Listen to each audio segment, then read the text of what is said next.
NFL training camp has officially begun. As the 2025 NFL season quickly approaches, the spotlight shines on players who could have make or break years for their card prices. Will Caleb Williams' card prices come crashing down if he has another disappointing season? Can Brock Purdy get back to his MVP caliber numbers after this record-setting contract he just signed? Are Jayden Daniels' cards being overhyped? Here's a look at some key players for the upcoming 2025 NFL season and how their on-field performance can affect the value of their cards.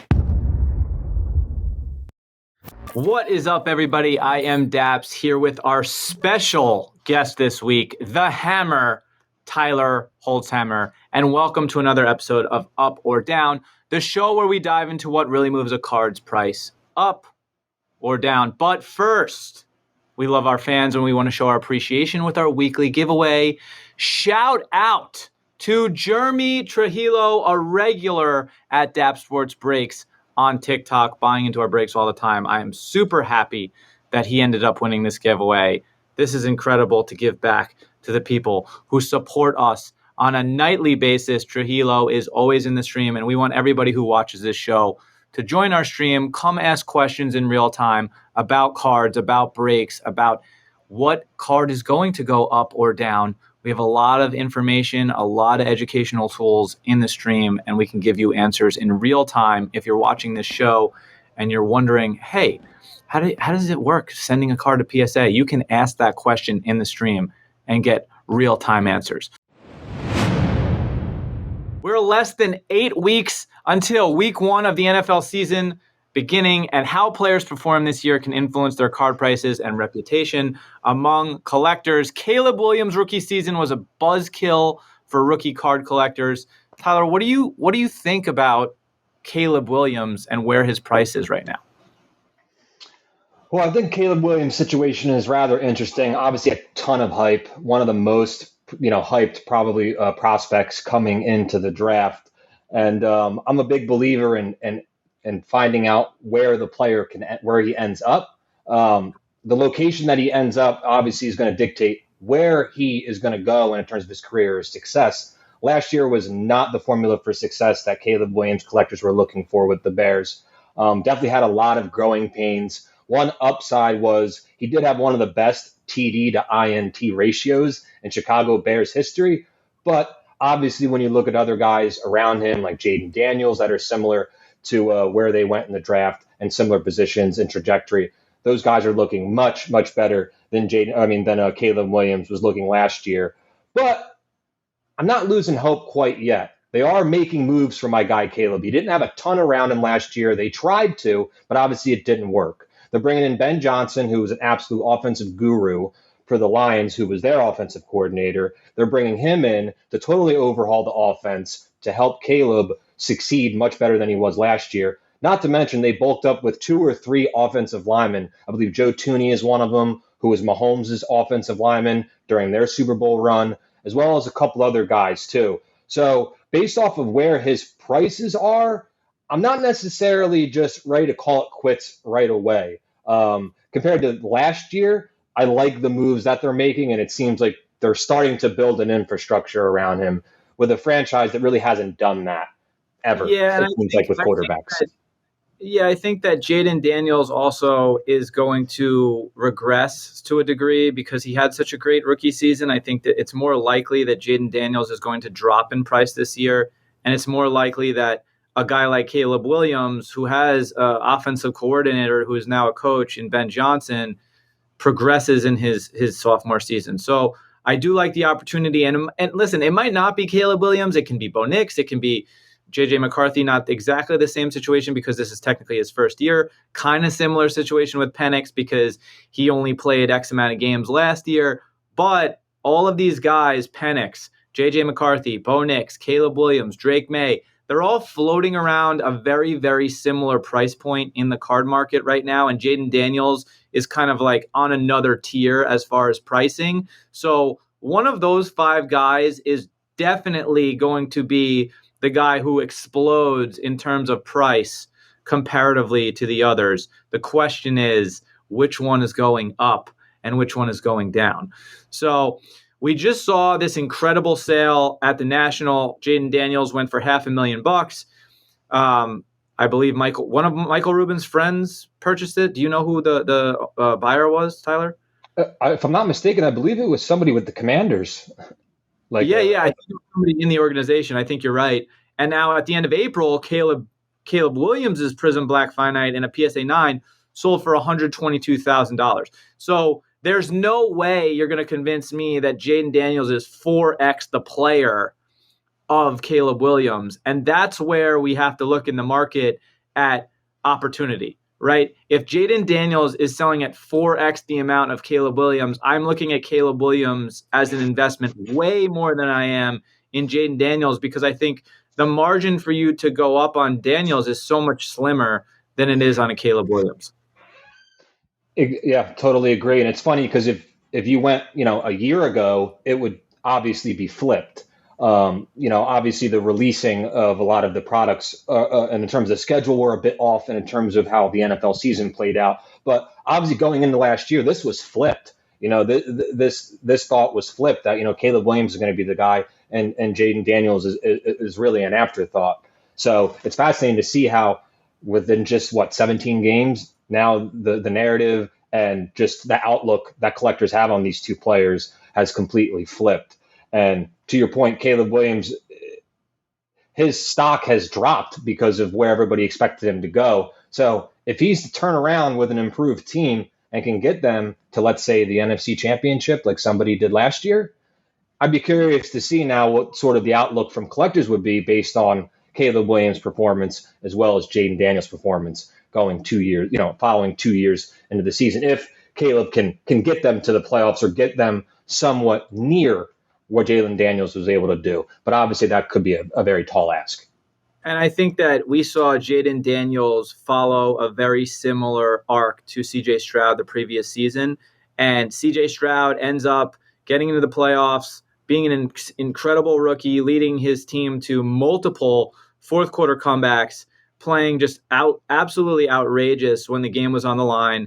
And then he shows a regression in his second year. And sometimes it's not even the player's fault. The Texans end up still making the playoffs, but CJ Stroud ends up getting sacked close to 60 times last year, which obviously shows you that his offensive line is thin. And if the Texans have improved that this year and they can fix that, it's going to lead to CJ Stroud having better stats, having more touchdowns, more passing yards, better record. He's in arguably one of the worst divisions in the NFL. So a guy like CJ Stroud, who's fallen off a cliff in terms of card prices and isn't getting the attention that he deserves, I love buying a CJ Stroud right now over a Jayden Daniels, because I don't believe that Jayden Daniels is that much better than CJ Stroud. I haven't seen enough body of work. One season as a fan of football, we know there's plenty of players who can come along and have one great season. That does not mean that is going to continue into the next season. And by the way, there's plenty of guys too who are just one and done. They have an amazing rookie season, or they have an amazing third-year season, and then everybody's buying into them. And I think, listen, Brock Purdy, we're not going to put him in that class, but Brock Purdy had a really good season 2 years ago. Last year, team deals with a ton of injuries. And again, this goes back to fault, right? Is it Brock Purdy's fault that the Niners didn't do well last year, or is it just circumstances of the injuries that he was dealt with? And the game plan that they went in with involved Christian McCaffrey, and it involved Brandon Ayuk, and it involved Deebo Samuel and George Kittle all being healthy, and then they all aren't, and now you're kind of playing with backups, and I don't think that it's fair to say that the reason they lost is Brock Purdy. So Brock Purdy is another guy like CJ Stroud, price is down right now, who, if he 2Xs in price, that's just going back to where he was a year ago. Right. And I love buying a card or investing in a player who is just down from where they were previously, as opposed to Jayden Daniels. And this is how the hobby works, right? A guy plays amazing. Everybody starts searching them on Google. Everybody starts seeing them in clips on Instagram and on social. And then everybody starts searching them on eBay and purchasing their cards, driving the price of the card up. But that's the worst time to buy. It's the worst time to buy Jayden Daniels right now. It is not a good time. And the only way that I'm going to eat my words is if Jayden Daniels wins a championship and he goes up even further. Exactly. How high is the ceiling for him at this point? He just got himself to the NFC Championship when he wasn't even looked at as a rookie of the year or a guy that was going to make as much noise as he did. So I'm totally with you. Now is definitely not the time to buy Daniels just based off of how much hype he's had going into last season, obviously, and throughout the season, as well as when these cards are being released. Still, a lot of these sets, Prizm and stuff like that, have come out, but these are still relatively new releases. So from that standpoint, it's going to be hard to see how much higher he can go. And to your point with Stroud and as well as Purdy, these were guys last offseason where their Prizm Silver PSA 10s were going for $1,000. The hype was there. People were ready for them to take that next step. And for obviously the circumstances like we talked about for one reason or another, they didn't end up having the season that collectors or those teams thought they'd have. So now you look at it going into this offseason, and those prices are cut in half. You can find CJ Stroud Prizm Silver PSA 10 as well as Brock Purdy's for $400. So within 365 days in one season, back to your point, people love to jump on the bandwagon, but oh boy, are they don't have any issue jumping off after a year if they're feeling like, whether it's because of the team or because of the individual player himself, that I have to get out of this card. Do you like Stroud, Purdy, or any other player to bounce back, or do you see a guy who you're recommending people should be looking at right now over a Jayden Daniels? So I definitely like Stroud. To your point, I'm 132 pounds. He had people my size blocking for him last year. So if you don't have time to throw the ball, I don't see how you can do well, no matter who's back there or who the head coach is. Not to mention, they had a lot of injuries at wide receiver. If I'm not mistaken, Diggs was banged up throughout the year. Tank Dell had a bad injury, and that was his deep target. So these little things, as you said, made it not be the year that he was looking for. But when it comes to Brock Purdy now, I'm treading lightly. I mean, this guy came into the league absolutely guns blazing, and in terms of just the hype surrounding him and just what he was able to do in the situation that he was put in as Mr. Irrelevant and coming in and stepping in for the Niners during all that craziness. He had, in my opinion, borderline Avengers around him when he first stepped in and helped them get to the Super Bowl, as well as for some of the, when he lost to the Eagles and he got injured and was had to get taken out of the game, as well as when he took them to the Super Bowl and they lost. They had one of the most talented teams like ever. And I'm not trying to take anything away from Purdy, but sometimes a scheme, as well as the players that you have around you, can certainly make your job easier. And now that we've gone 2 years since he's sort of come onto the scene, we've seen guys and the team just not be as good as they once were. Christian McCaffrey obviously dealing with injuries last year, as well as just on both sides of the ball, whether it be offensive linemen or defense. It was just a totally different team last year. So a lot of the pressure was put on Purdy. A lot of the pressure, a lot of the people in the stadium, it was like, okay, you have to throw the ball. We know that you have to throw the ball. So beat us by throwing the ball. Sometimes he wasn't able to do that. He was 2-5 in one-score games. As you mentioned, some of that could be because of the team and because of the roster. But I have to look at what was done last year and sort of take a step back and go, I don't know if he's that MVP caliber quarterback that collectors were buying when he got injured in the playoff game against the Eagles and took them that far, when he was able to take them to the Super Bowl and obviously came up just short. Had a great game and played really well, but as I said, when you look at other quarterbacks with that roster that you could potentially place in there, I would be a betting man to say that some of the names that we've talked about would be better, if not just as good, if they had those weapons and scheme that Purdy has had. But obviously, go I ahead. think also looking at Purdy's dip last year from $1,000 PSA 10 Prizm Silver to 400. I mean, we are talking about this card is valued at 40% of what it was. So for me, I'm going, this card is going to return you minimum 20 to 30% this year, minimum, because again, I'm going to give a slight edge to Stroud, and I'll explain why. But the Niners are in a pretty bad division. The only team that's a real threat that I see right now is the LA Rams, your LA Rams, Tyler, with Devontae Adams and Puka. Stafford has still got gas in the tank. Kyron Williams is a beast. The defense looks unreal. So the Rams are primed to win the division if I had to predict it right now. But that doesn't mean the Niners can't make the playoffs. And the Niners have also been there. They've been to the championship twice. They know how to get there.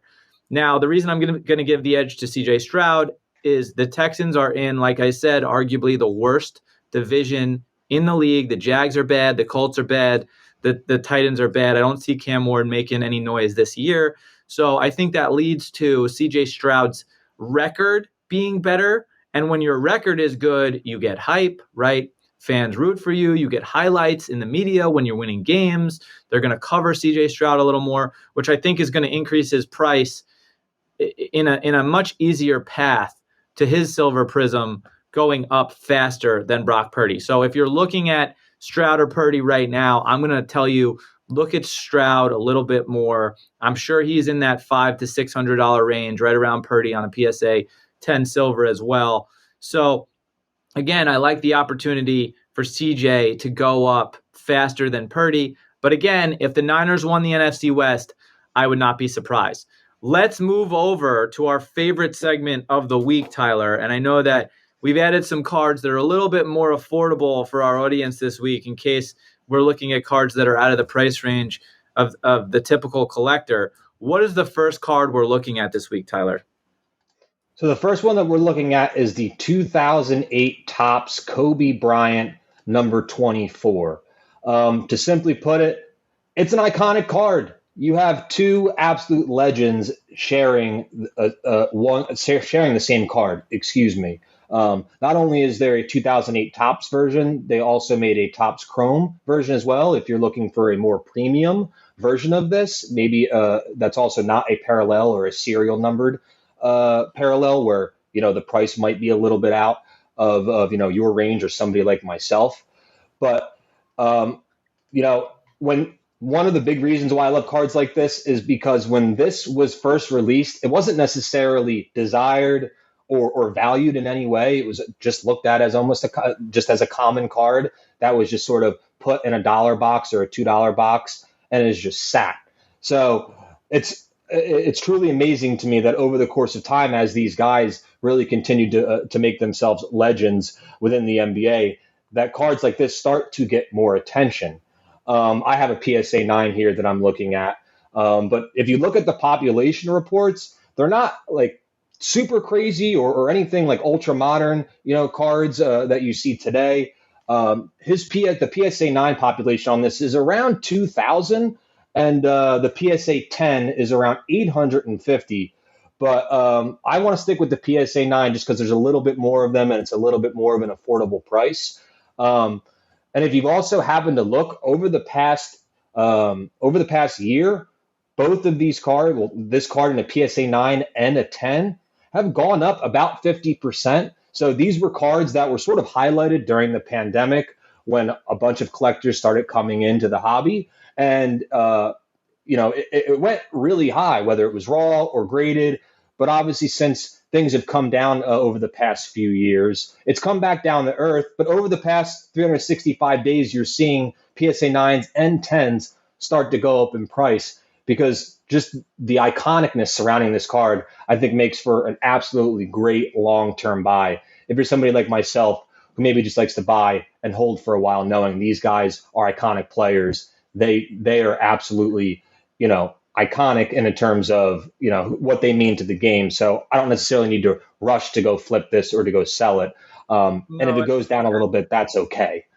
Yeah, I think, Tyler, this is a card that it's never going down in price. It has Kobe and LeBron on it. And I think, listen, there's a couple of variables that play here. Everyone's going to say, oh, well, the card boom of 2021 obviously increased the market wildly from the dollar boxes that this might have been in 10 years ago.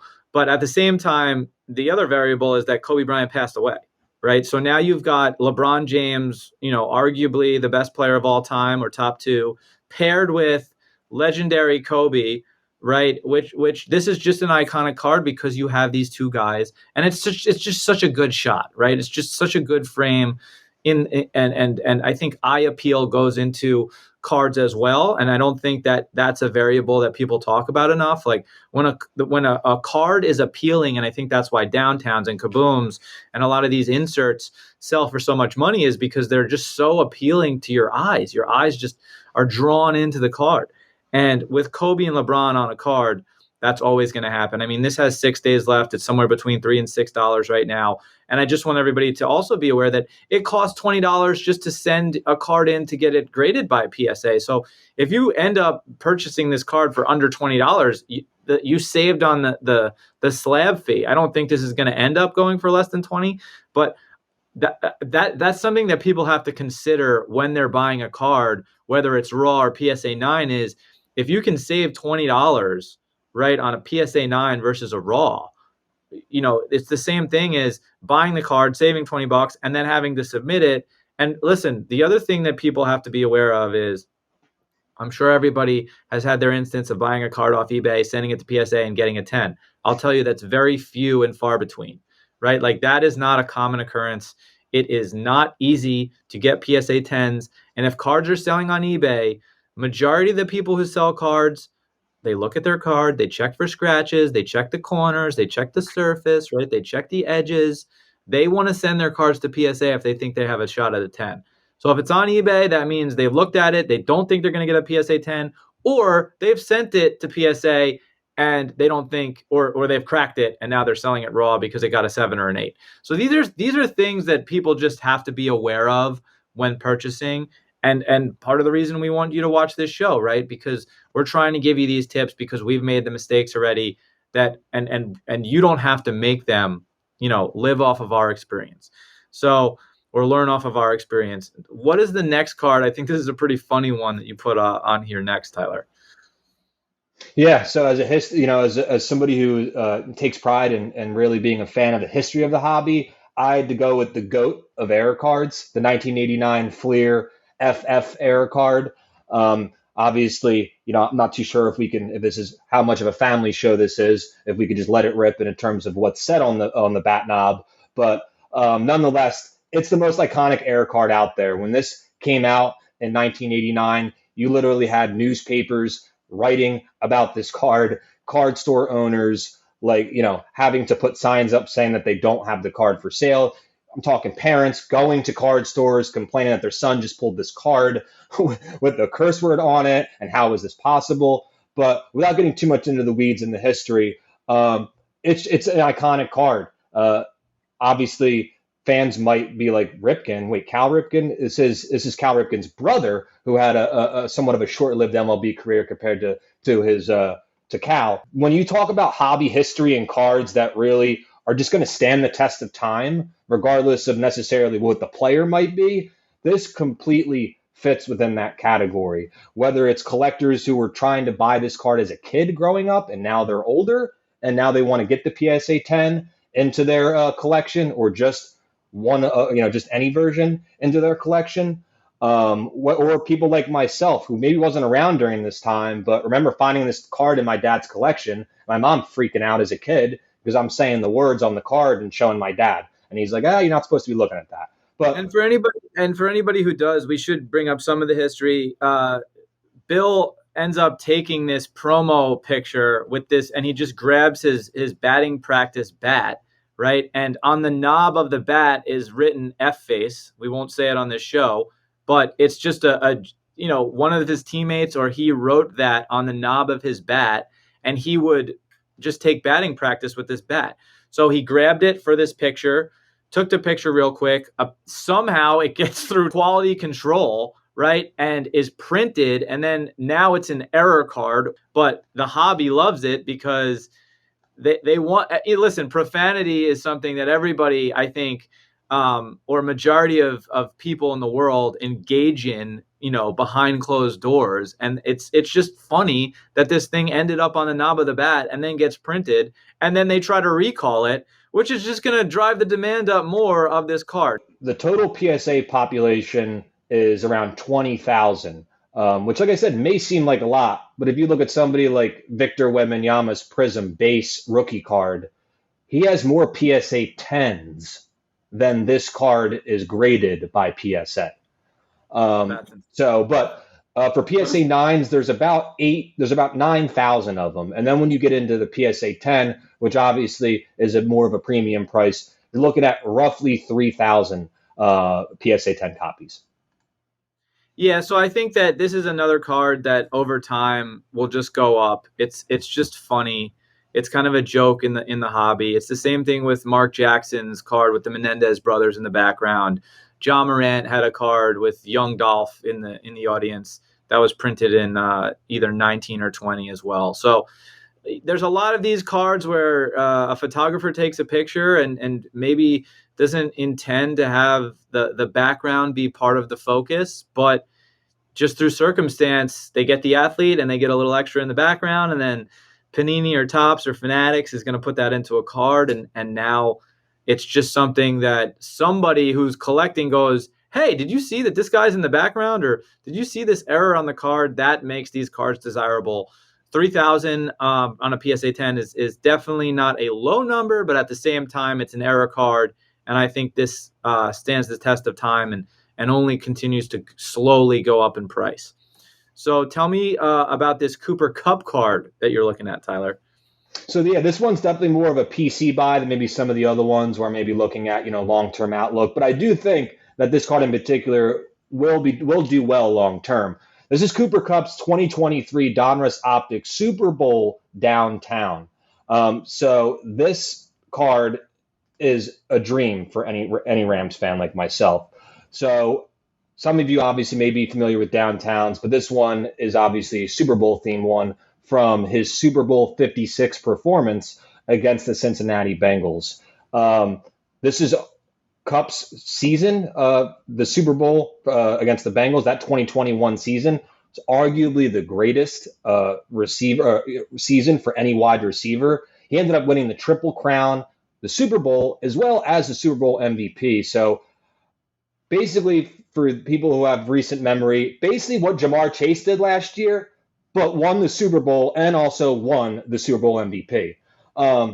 So obviously since then, Cooper Kupp, may not be the player that he was during that season, but I just think from an iconic standpoint, and the fact that this is probably one of his most sought after non-rookie cards because it highlights such a memorable season and such a memorable Super Bowl that, it's hard for me to say no in terms of adding this card to my collection.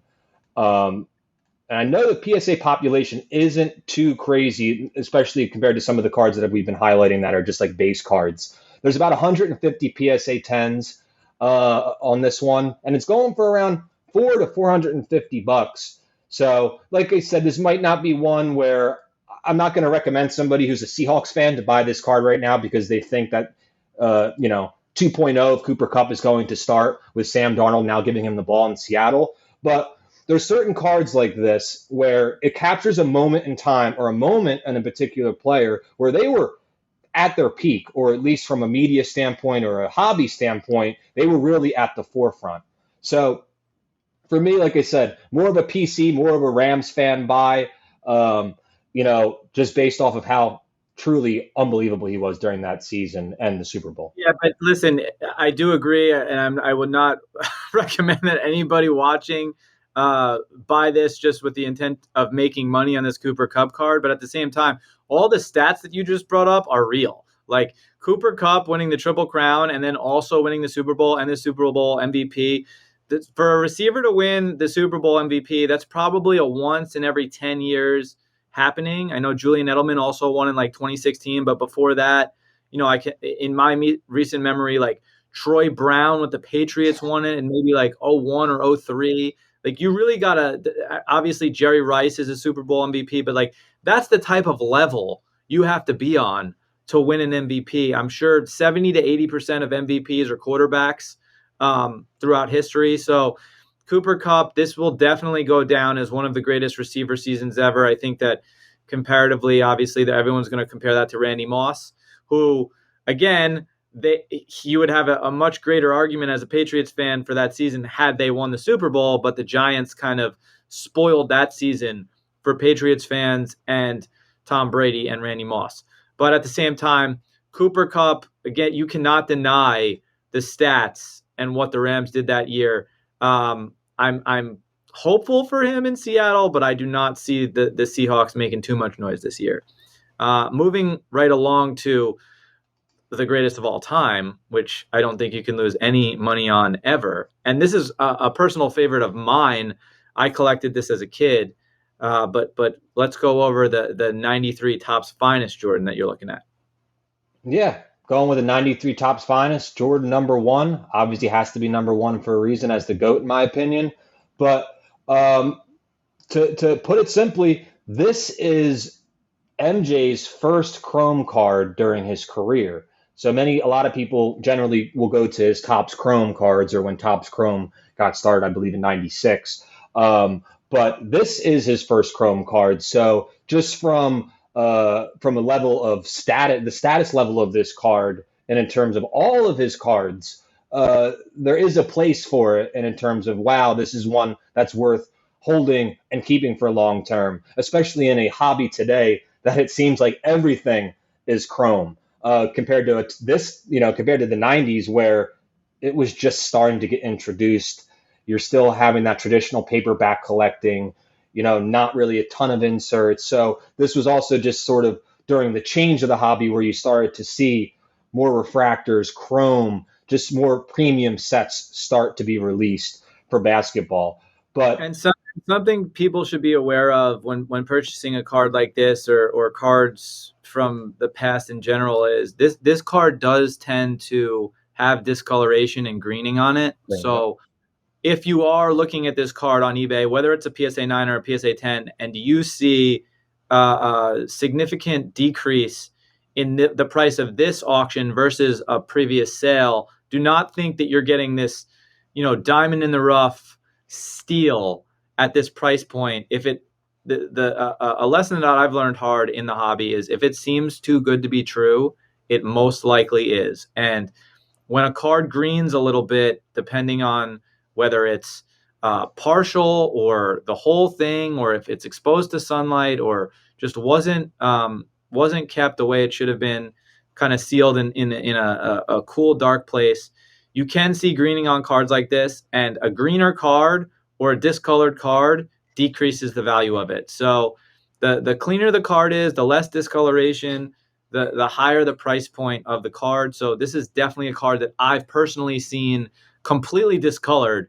So just be aware to check those price points. And this is a card too that, not to say I wouldn't buy it on eBay, but listen, eBay images are just never going to show the true colors of a Chrome card, right? They're never going to show the true representation. This is a card that I'd love to see in person. I'd love to see at a show. I'd love to kind of like get my eyes on it in person before I purchase. yeah, totally. And thank you for bringing that up, by the way, because as you can see a little bit on his arm there, as well as on his thigh, you see a bit of that greening.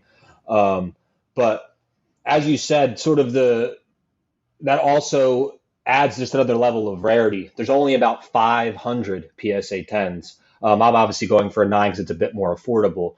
But obviously, if a bunch of them weren't greened, then there would probably be more PSA 10s. I mean, it is a base card. So there are a decent amount of these out there. But to your point, once you start getting into, the gem mints and the 9.5s and stuff like that, that's where all of these little details, really matter in terms of, is the card hulking, and things of that nature. But this was also another card sort of during that, 2020, 2022 time where people started to realize, oh, it's his first Chrome card. This is, worth buying. The refractor was one that really went crazy since that's the rare version of this card. But over the last year, both 9s and 10s have gone up about 30%. So just back to that point where with some of these cards, slowly but surely they'll get there. I know there's a ton of volatility in this hobby, and especially with ultra modern and guys that are currently playing. But if you identify the right cards as well as the right players, you could see these cards go up just based off how iconic they are and the number of collectors that want to own them.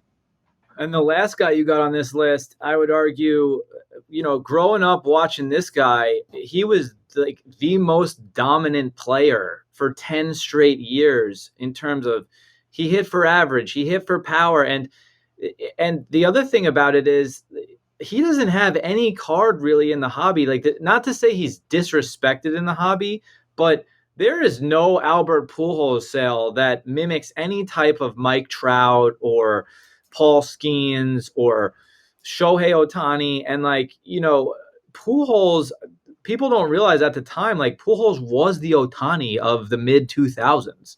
You know what I mean? Like, he was that guy. He was sort of the face of the league. He came on the heels of Sammy Sosa and Mark McGwire, right, and Barry Bonds. That kind of led into Albert Pujols. I think, Bonds and Pujols probably did play a decent amount of time together. But Pujols really had a huge imprint in baseball for a while, and I don't think that his price is realized in terms of 10, 20, 30 years from now how great a player Pujols was. Yeah, I totally agree. I do think some of that is because we went to the Angels, and that's obviously where, he still had some good seasons, but it was clear once he went from St. Louis to LA that it just wasn't the same. And Ohtani, once he left LA or once he left the Angels, boom, championship. Look at that. Exactly. So this is sort of the opposite with Albert. But as you said, during his first 11 seasons with the Cardinals, it's arguably the best start in baseball, start to a career in baseball history. I mean, you're talking from 2001 to 2011, you're talking a rookie of the year, you're talking 3 MVPs, you're talking 2 World Series rings. So, and in terms of just like you said, just sheer dominance, he was that guy from 2000 to 2010, obviously 2011. And what you said, by the way, Mike Trout's price is so much higher than Pujols, and they have the same resume basically in their first 10 years, except Pujols has 2 championships and Trout doesn't. So there's absolutely no reason in my mind besides pop count on why a Trout card should sell for more than Pujols. And by the way, long term, I think you're going to see that Pujols will have to surpass Trout. You can't put Trout higher on a list of greatest players ever than Pujols. Correct, especially when he's, I believe, 3rd or 4th in home runs with 704. So that alone, just really, really makes a difference.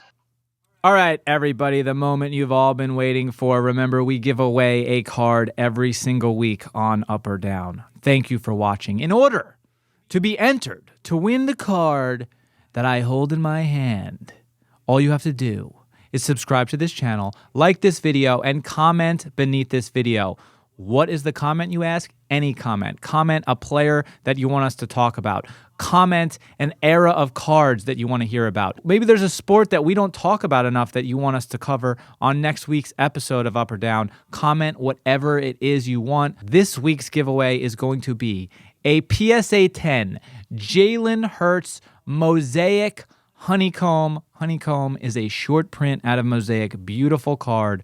Love the way it refracts. Not an easy card to hit, guys. Probably valued somewhere around $100, $150 last sale. You can comp me on eBay and let me know in the comments if I was accurate on that comp. So really cool sale this week in the hobby. And I mean, if you are a fan of the UFC, this guy is just on another level right now. Very reminiscent of Conor McGregor's run. Ilia Topuria's 22 Prizm 1 of 1 black finite sold at auction for $101,000, highest recorded sale of UFC card, which is just so cool for any hobby kind of niche to set a record, in my opinion, especially a guy like this, who's just so dominant. He's knocking everyone out. He's knocking people out who have huge names attached to them too. He's not like fighting guys who are coming up in the circuit and haven't built or established a name for themselves. He is knocking everybody out. You would think that Conor McGregor, Khabib, or John Jones would have had the highest card sale to date, but it looks like it's Ilia. Yeah, this is always great to see, especially when it comes to these emerging sports card genres like UFC, F1, maybe some of the pop culture stuff. And a lot of this stuff was hot, during a lot of the boom, and it's come down drastically over the past few years. But seeing sales like this definitely gives me hope that, hey, some of these emerging brands or emerging sports within the sports card industry aren't just sort of a flash in the pan. So I love to see that there are collectors maybe outside of the baseball, football, basketball bubble that are researching these cards, eyeing them up, wondering, hey, when's the time to buy it and take an opportunity and make that bet that, hey, this guy might be the next great one. So as you mentioned, this guy hasn't lost a fight yet, so I can obviously see how whether you're an avid UFC collector or maybe just an average UFC collector would want to add this to your collection. And if I'm not mistaken, I believe the highest sale of this gentleman's card prior to this one was about $6,000. That's insane. So yeah, it's great to see.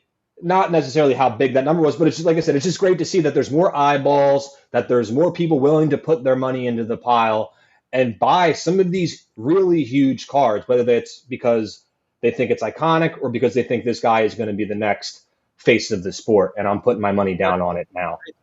I think Mike Rubin has done a great job of pulling Dana White into, filming content and having his own card collection. And he's showing up at Fanatics Fest and he's going to people's booths and he's ripping UFC cards, and not just UFC cards. I think Dana White is now collecting, Tom Brady or Michael Jordan or whatever his collection is. I recently saw some content that surfaced about his collection, and it's just awesome to see. You want to see more guys who have notoriety, who have a following, who have celebrity collecting cards, because it's cool. Because again, no one tells you which cards to collect. You collect what you like. So what Dana White likes is going to be different than what you and I like, right?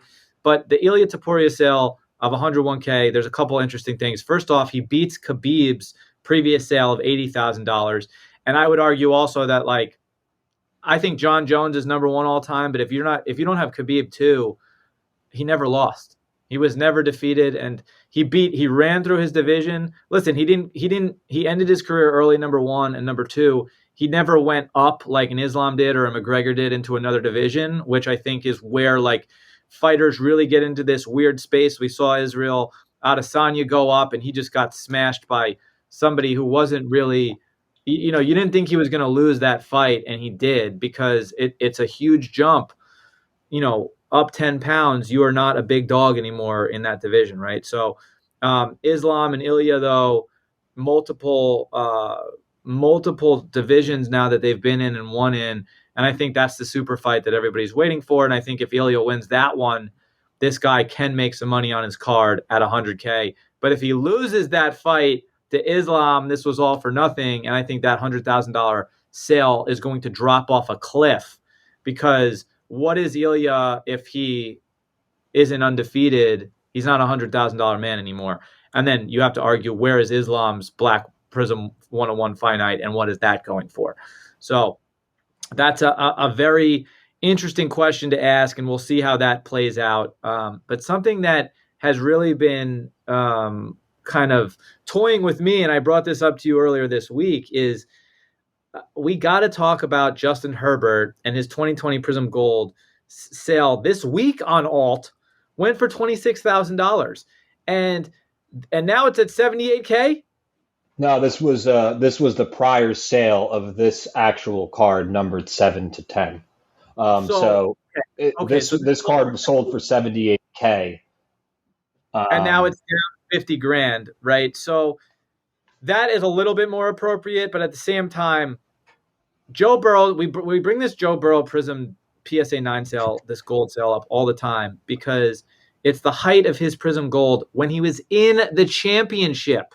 Herbert has never sniffed the championship. He's never sniffed an MVP.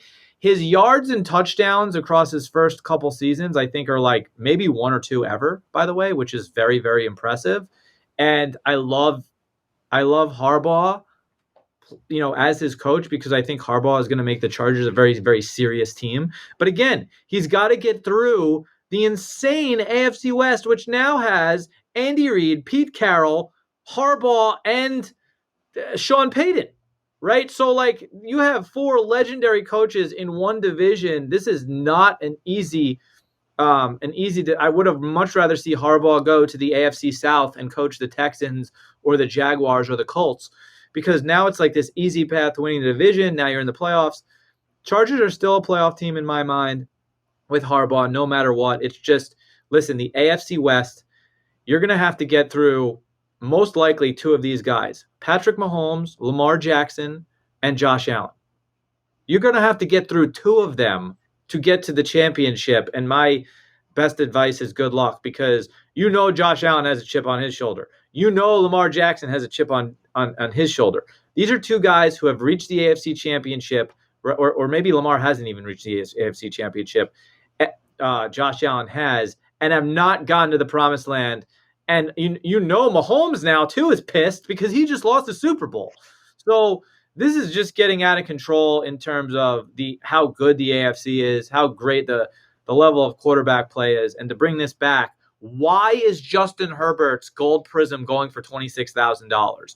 Comparatively, Bo Nix, Jayden Daniels, Drake May, they're all floating around 10 to 15K. And in my mind, like, why is Herbert worth more than that? He hasn't done anything. You could maybe convince me he's 10 to 15% higher than those guys. And listen, everybody prospects guys higher in their first year, 2 years, right? They're kind of, you're paying a premium on them. But to the point, Justin Herbert is now in his 5th season, and he has nothing to show for it in terms of being a $26,000 gold Prizm. And I think the reason is the hobby overhyped this guy. His prices went astronomical. Just to put everybody on, if you're unaware, Justin Herbert's Prizm Black Finite sold for $1.1 million, right? Jayden Daniels, 30 days ago, sold for $500,000. There's a ton of lists, if you looked at right now, that when you do top 10 quarterbacks, whether it's fantasy or just quarterback in the league based off stats, Jayden Daniels is top 3. He's in the top 3. Herbert doesn't crack the top 10 sometimes. And he's sold for half the amount that Herbert sold for. So my whole point in bringing this up is that guy is crushed, right? Ethan and I hypothesized this on the show a couple weeks back. What is Herbert's Prizm Finite that sold for $1 million worth right now? We estimated it around $200,000. So comparatively, if that is true, and Jayden Daniels sold for, let's say, $500,000, right? And you just want to do quick math, that would put Jayden Daniels gold should sell for $50,000, which I don't think it's going to sell for, his gold Prizm, right? But that would mean that Herbert at a $26,000 sale, his Black Finite is a $260,000 card, right? Which again, I don't think it's $260,000. I think it's less than that, number one. And I think his gold Prizm isn't worth $26K. It should be worth closer to 10 or 15. Yeah. I mean, when he first came out, it was obviously during, a lot of the hype as well, in terms of the hobby, but also just how he was able to get into that starting quarterback position. Tyrod Taylor got hurt with the lung situation. He stepped in. Boom, this guy's chucking the rock all over the field. He's going to be the next guy. But I always sat back and said he has to face Mahomes, as you mentioned. Like, it's just such a hard path to success compared to just some of these other quarterbacks. Now, I don't know if this buyer saw the previous sale of $80,000 and thought he's got Harbaugh. This is going to be the year that he turns the page. But he just threw 4 picks in his last playoff appearance. 4. So, and he had that 26-0 lead over Trevor Lawrence in the playoffs when T-Law came back and won. So, this just doesn't make any sense to me, his pricing. I would never touch any Herbert card until he falls off a cliff.